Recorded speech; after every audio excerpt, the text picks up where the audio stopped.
السلام عليكم ورحمة الله وبركاته، أهلا بيكم في حلقة جديدة من قناتكم بيكو. النهاردة هنستعرض معاكم غسالات بيكو الأوتوماتيك. عندنا موديلين كويسين جدا في فيديو النهاردة، سعرهم بيكون معقول بالنسبة للزيادة اللي حصلت الأخيرة، وإمكانيات بتكون عالية جدا، وأنا أرشحهم بقوة في الفئة السعرية دي. من داخل بيرتي سنتر وهتلاقي شركة جميلة بحرية فيها الإسكندرية، والشحن والتوصيل لجميع المحافظات، وعندنا أكتر من برنامج تقسيط. فلا بينا عشان ما نطولش عليكم ونشوفوا معانا إيه النهاردة.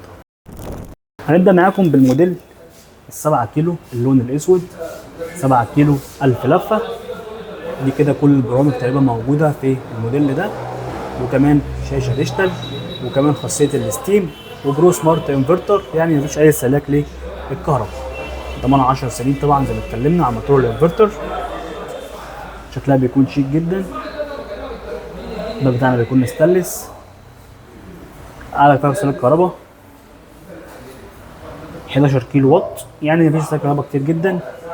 طبعا ده بيكون مناسب مع زياده اسعار الكهرباء اللي حصلت. ده كده شكل الغساله من الداخل. بيكو طبعا حدث ولا حرج، حاجه محترمه جدا وقويه جدا.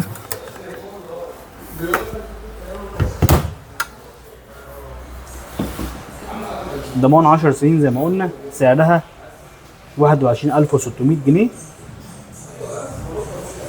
من داخل بيرتي سنتر. عندنا الموديل الثاني بيكون موديل اللون بيكون غامق شويه، جراي بس غامق. ده كده الشاشه بتاعتها ديجيتال، تحكم انرجي سبين ستيم، 8 كيلو 1400 لفه. هنا 1400. الموديل التاني كان بيكون 1000 لفه، برضه بيكون على فاصل الكهرباء 12 كيلو واط.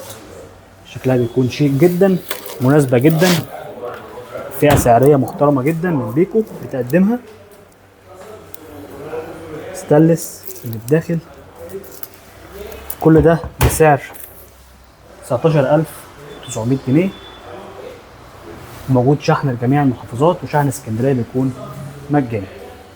طبعا الفئه السعريه دي بتكون كويسه جدا من بيكو. بعد كده هتخش بقى على فئات سعريه اغلى ب 25000 جنيه، فدي بتكون مناسبه جدا. وبرده في غسالات هي بتكون برده فئه سعريه مناسبه جدا، استعرضناهم معاكم او نستعرضهم معاكم. ما تنساش تعمل لايك وشير للفيديو ده، اشوفك حاجه كتيره، والسلام عليكم ورحمه الله وبركاته.